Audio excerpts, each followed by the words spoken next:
News day के सभी दर्शकों का बहुत बहुत स्वागत है। मैं हूं जिशान सकलेनी और आप देख रहे हैं न्यूज डे।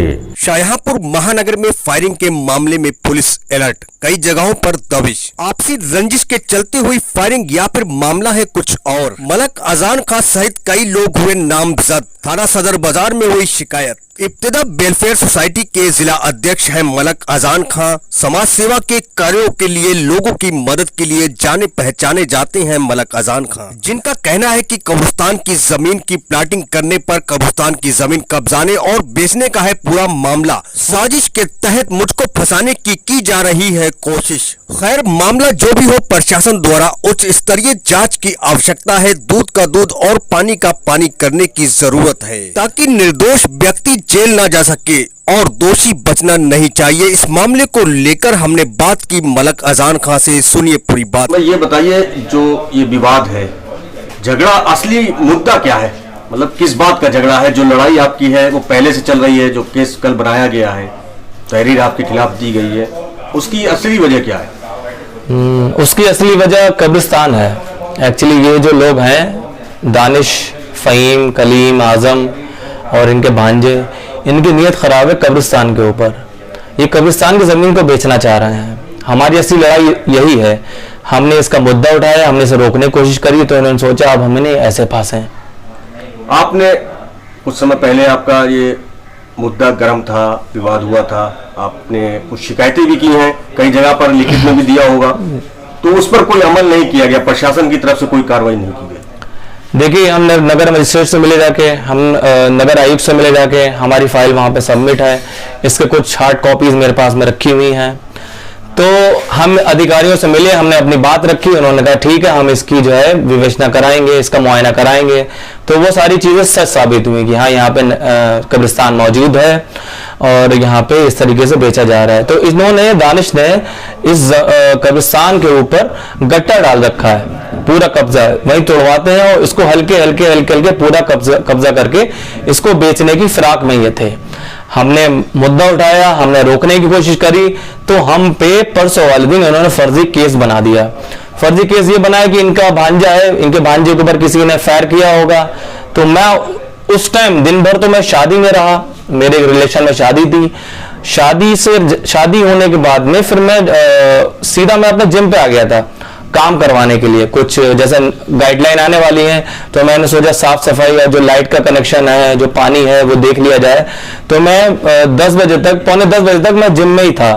तो मेरे पास 8:30 बजे एक का फोन आया, बोले आपका नाम और मोनू का नाम और एक लड़का है आदिल, उसका नाम दिया गया है कि आपने उमैद के ऊपर फायर किया है।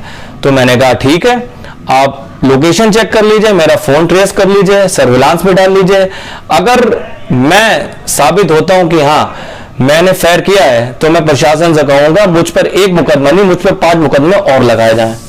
जिस जगह पर वारदात हुई है, जहां पर फायरिंग की गई है, तो वहां पर भी जाहिर सी बात है सीसीटीवी आमतौर पर लगे होंगे।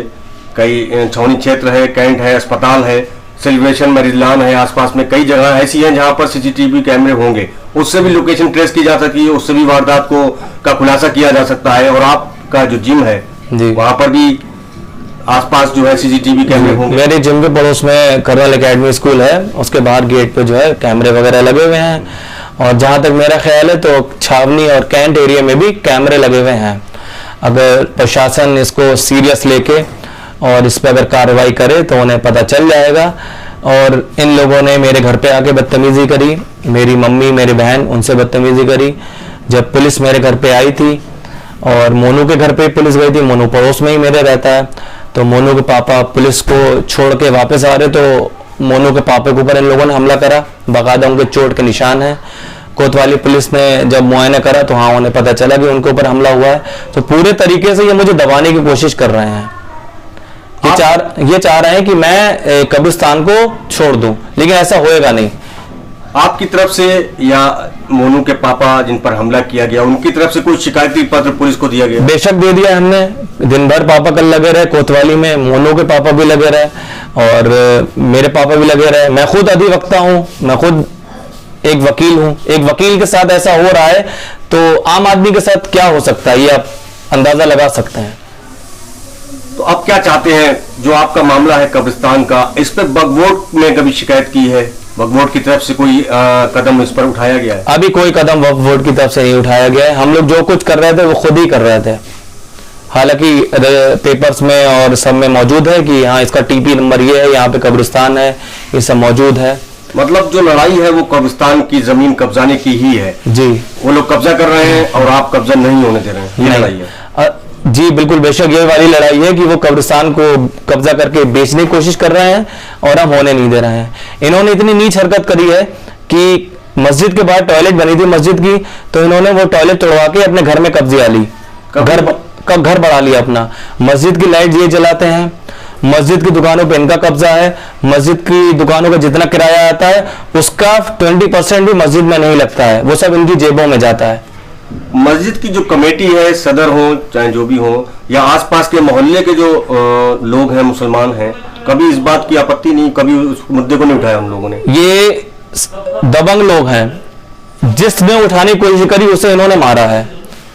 अब हमने उठाने की कोशिश करी, मैंने, मेरे भाइयों ने, पापा ने उठाने की कोशिश करी, तो हमारे साथ भी वही हो रहा है कि झूठे मुकदमों में फंसाया जा रहा है, लड़ने की कोशिश करी जा रही है। लेकिन हमें प्रशासन पर पूरा भरोसा है कि प्रशासन निष्पक्ष जांच करेगा और वो एक तरफा नहीं बोलेगा। हमारी उम्मीद प्रशासन ही है।